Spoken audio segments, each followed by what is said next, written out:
Nous voici donc réunis le 25 novembre 2010 pour marcher ensemble. Mais le chemin de cet après-midi que nous allons faire avec Raymond Gurem n'est pas un chemin comme les autres. C'est un chemin pour se souvenir. Un chemin pour mettre nos pas dans ceux de 200 personnes. Tous gens du voyage. Ils ont d'abord été enfermés avec leurs chevaux et leurs caravanes au camp de Darnétal, à quelques kilomètres de Rouen, le matin du 27 novembre 1940. Après qu'on leur ait demandé de rassembler quelques affaires dans de pauvres baluchons, la police les a fait monter dans des camions pour les emmener à la gare de Sotteville-les-Rouen. Entassés dans 2 wagons à bestiaux, ils ont voyagé toute la journée. C'est en fin de soirée qu'elles sont arrivées ici à la gare de Bretigny. On ne leur avait donné ni à manger ni à boire. Pendant 1 an et demi, ils se sont maintenus en détention au camp de Linas Montlhéry dans des conditions effroyables et sous la garde conjointe de la gendarmerie et de la police française. Le 21 avril 1942, ils seront transférés ailleurs à Mulsanne dans la Sarthe, à Montreuil-Bellay. Pour un peu dans leur histoire, nous marcherons jusqu'au camp de Linas après avoir entendu le décret du 6 avril 1940 et le témoignage de Raymond Gurem. Voilà. Voilà, on va faire la marche qui fait quand j'avais 15 ans. J'en ai 86 aujourd'hui et on va faire le même chemin que j'ai fait. Maintenant, je remercie tout le monde qui est ici, de tout mon cœur. J'ai pas grand chose à dire. Bravo!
On s'est retrouvés à Bretigny-sur-Orge. Et de là, ils nous ont fait marcher de la gare jusqu'au camp de Linas Montlhéry, à pied, à coups de crosse dans les reins aux petits gosses et tout, et à coups de matraque sur la tête. On est arrivé là-bas le soir, et comme les soldats, ils étaient partis, ils avaient laissé des ballons de paille, ils nous ont fait remplir les paillasses, et puis on a resté là pendant... Mes parents y ont resté 2 ans, et moi, je me suis resté 1 an parce que je me suis évadé du camp.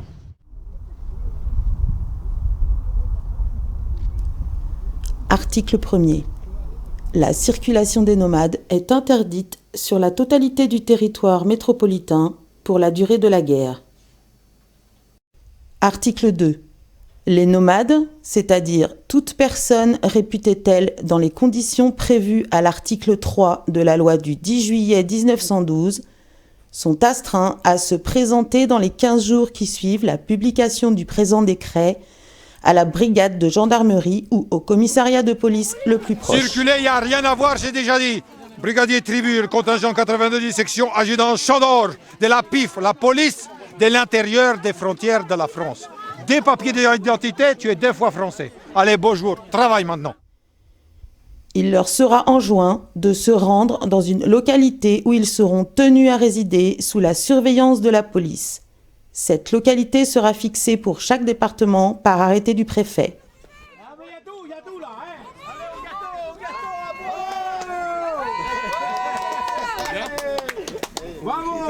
On est fatigué.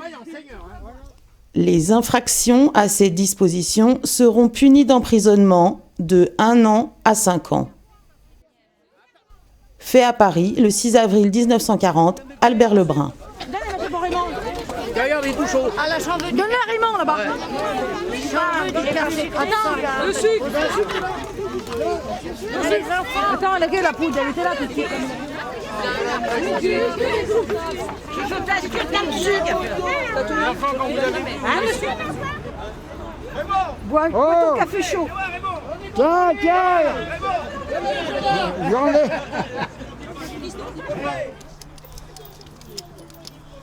On va la diffuser partout à Saint-Germain. Voilà. Merci Raymond. Adieu. Allez, on redémarre, Raymond. Ah, ouvre le chemin. Allez, hop, c'est parti, on y va, c'est parti, en route. Allez, c'est parti.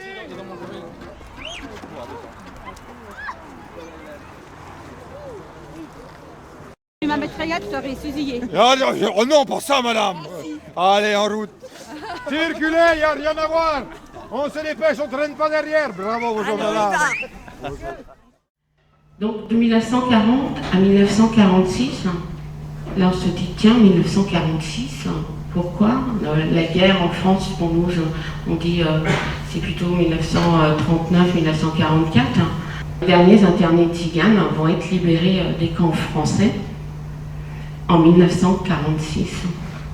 En fait c'est le résultat de nombreuses politiques établies tant par les autorités françaises que allemandes, et ce depuis au moins la fin du 19e siècle. En France, l'événement marquant va être la loi du 16 juillet 1912 sur l'exercice des professions ambulantes et la circulation des nomades. Extrait. Les nomades sont généralement des roulotiers, n'ayant ni domicile, ni résidence, ni patrie. La plupart vagabonds, qui sous l'apparence d'une profession problématique traînent le long des routes, sans souci des règles de l'hygiène ni des prescriptions légales. Les nomades vont avoir un carnet anthropométrique d'identité qui est donné donc à il est individuel, c'est pour chaque personne de plus de 13 ans, sur lequel on va retrouver des photographies de profil et de face, des empreintes digitales des 10 doigts, une description très précise de la personne. Le signalement anthropométrique indique notamment la hauteur de la taille, la hauteur du buste, l'envergure, la largeur et la longueur de la tête, le diamètre bizygomatique, longueur de l'oreille droite, longueur des doigts, médius et auriculaire gauche, longueur de la coudée gauche, du pied gauche et la couleur des yeux. Monte à pied, Monte à pied.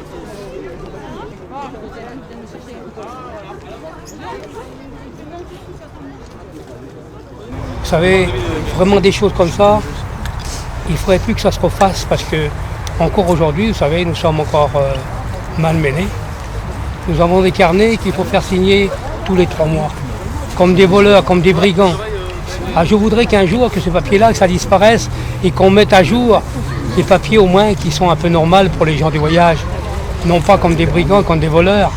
Parce que vous savez, la France est un pays de liberté. Mais je crois que les libertés, ils sont trompés, vous savez, a dû pencher du mauvais côté.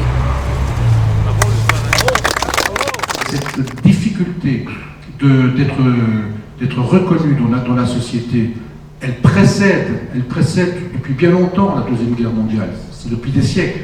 Et c'est vrai que les contrôles ont été de plus en plus ciblés ethniquement à la fin du 19e siècle, mais auparavant ils existaient. La destruction génocidaire de la Deuxième Guerre mondiale a été horrible, mais d'une certaine manière, elle n'est qu'au paroxysme l'expression d'une souffrance multiséculaire. Cet édifice qui permet la culture, la civilisation, qui permet aux êtres humains de vivre ensemble, c'est-à-dire de réfréner ce qu'il en est du pulsionnel chez un sujet. Eh bien ça, au moment de la guerre, ça s'effondre. Et que rien ne retient plus les humains à ce moment-là. C'est-à-dire ils sont livrés à l'absolu pulsionnel. Et que rien ne les retient plus, puisque de toute façon, c'est ce à quoi ils sont convoqués.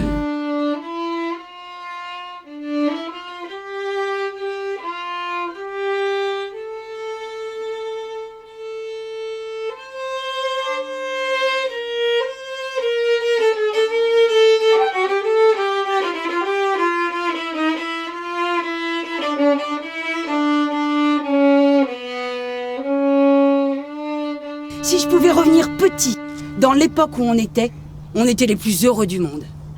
Mais on ne savait pas. On ne savait pas parce qu'on était malheureux. Le voyage pour nous, c'est la chose primordiale. Regardez-moi, ça, c'est un terrain privé. C'est chez moi, je l'ai acheté. Bon, c'est bien ce qu'on a là, c'est bien parce que la vie, elle a évolué. Si on n'aurait pas ça, l'hiver, on serait malheureux. Parce qu'on ne peut plus rester sur les terrains. Et puis les terrains du voyage, vous avez vu comment c'est ? Le but de notre vie, nous, c'est pas ça. Le but de notre vie, c'est d'être tous ensemble. Toute la famille, tous les cousins, tous les gens qui, dans les grands champs, les grandes places, avec 50, 150, 200 caravanes, et puis d'aller vers l'autre, et puis de discuter, puis de parler, puis de remonter, et puis de la guitare, puis de faire un feu dehors, et puis de manger de la grillade. C'est ça notre vie à nous. Et là, on l'a plus. Extrait de la lettre de René Gurem, écrite en novembre 1941, adressée au préfet. Vous êtes français, monsieur le préfet. Vous avez le cœur d'un homme, et peut-être celui d'un père. Eh bien, mettez-vous à notre place. Si vous étiez enfermé dans un camp avec votre femme et vos enfants, et que vous les voyiez pleurer de misère, quel sentiment ressentiriez-vous ? Nous sommes ici 200 personnes environ, et il y en a au moins 80% qui sont pieds nus et pour ainsi dire sans vêtements. Nous sommes tous des pères ici. Et voilà 1 an que tous les jours, nous voyons nos femmes et nos enfants qui, la plupart du temps, pour ne pas augmenter nos souffrances, se cachent pour pleurer. Vous n'aviez aucun bagage. Dans l'espoir d'une réponse qui, je l'espère, sera favorable, veuillez agréer, monsieur le préfet, l'expression de nos sentiments les plus distingués. Qui se souviendra de vous? Pas besoin d'une étoile jaune pour vous reconnaître de loin. Pas besoin d'une étoile jaune pour monter dans ces trains qui vous mèneront là-bas à Auschwitz ou Treblinka, dans l'enfer de ces camps. Votre histoire en lettres de sang.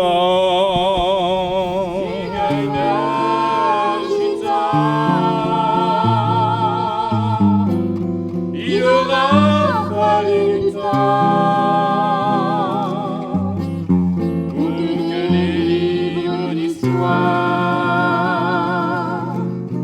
rendent honneur à votre mémoire. Vos chemins de liberté, vos arbres et vos forêts,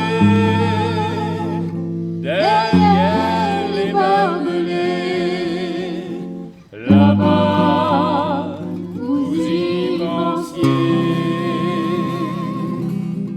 Dans le froid et la faim, l'enfant pendu au sein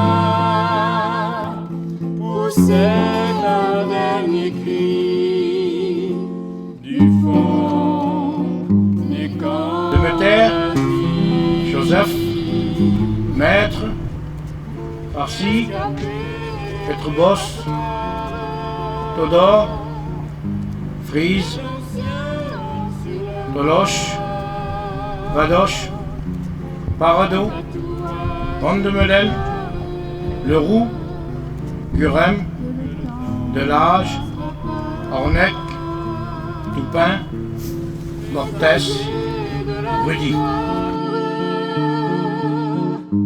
Oui, il faut oser parler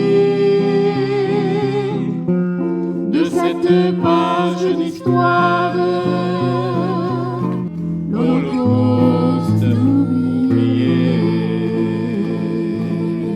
Je suis mandaté pour vous dire que ce 28 novembre 2010 restera pour nous, gens du voyage de l'Essonne, un jour marqué dans nos mémoires individuelles, familiales et sûrement dans nos mémoires collectives.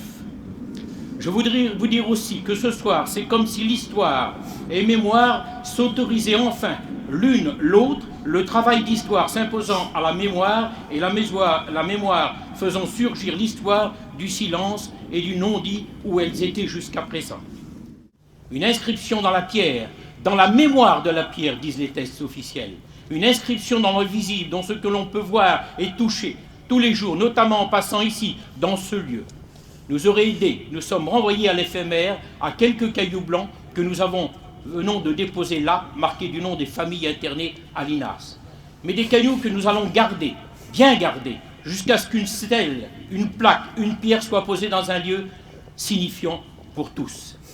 Quoi qu'il en soit, Raymond, et c'est à toi que je m'adresse, ton frère René obtient enfin une réponse au courrier qu'il adressait le 2 novembre 1941 au préfet, celui de l'ancienne Seine-et-Oise.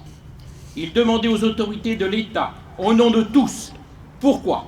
Nous avons lu cette lettre en arrivant hier soir au camp de l'INAS. Il y a longtemps que plusieurs d'entre nous avaient décidé que l'État français répondrait un jour à René Gurem et à toutes les familles internées. Il a fallu attendre ce soir, 69 ans après, que cela, monsieur le préfet, nous vous en remercions. Dès l'été 40, en France, avec l'avènement du régime de Vichy, les lois d'exception se suivent, de plus en plus xénophobes et racistes, en rupture totale avec l'esprit de la République, au service d'une idéologie fondée sur l'exclusion et la répression et qui s'en prend aux individus, non pas pour ce qu'ils font ou ont fait, mais pour ce qu'ils sont présumés pouvoir faire, pour ce qu'ils sont supposés être.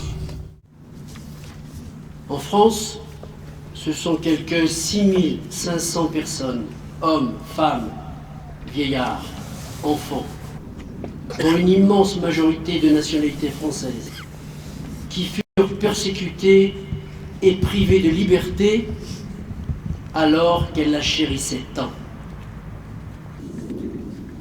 Mais il ne suffit pas de commémorer les morts pour enrayer la répétition de l'histoire. Nous leur devons bien plus. Ce sont nos comportements actuels que nous devons interroger. Cette commémoration des événements passés n'aura pas de sens si elle ne contribuait pas aussi à nous aider à changer le futur. Il nous faut réaffirmer avec force ici que, en Europe ou dans notre pays, au plus haut sommet de l'État ou localement dans les collectivités, au nom des valeurs qui sont inscrites au fronton de nos mairies, une population, quelle qu'elle soit, ne peut être stigmatisée comme si elle était responsable des maux profonds de notre société.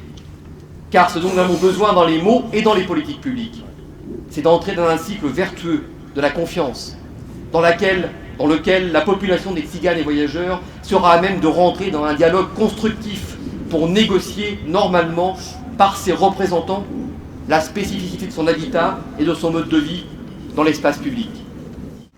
Nous devons combattre cette insupportable indifférence pour être les artisans du droit à la différence, afin de garantir l'égalité réelle entre citoyens et nous permettre de mieux vivre ensemble.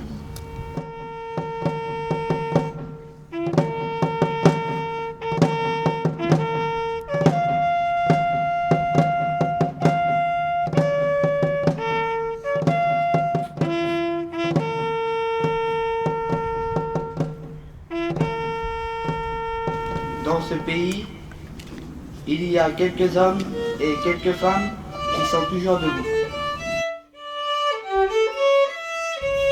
Mais ce soir aussi, c'est aujourd'hui. Les temps vont-ils réellement changer? Où en sommes-nous aujourd'hui d'une prise en compte effective de nos besoins de voyager, de séjourner, d'habiter et de vie sociale? Janvier 2011. Extrait de l'article 32 ter A du projet de loi d'orientation et de programmation pour la performance de la sécurité intérieure, dit l'OPSI 2.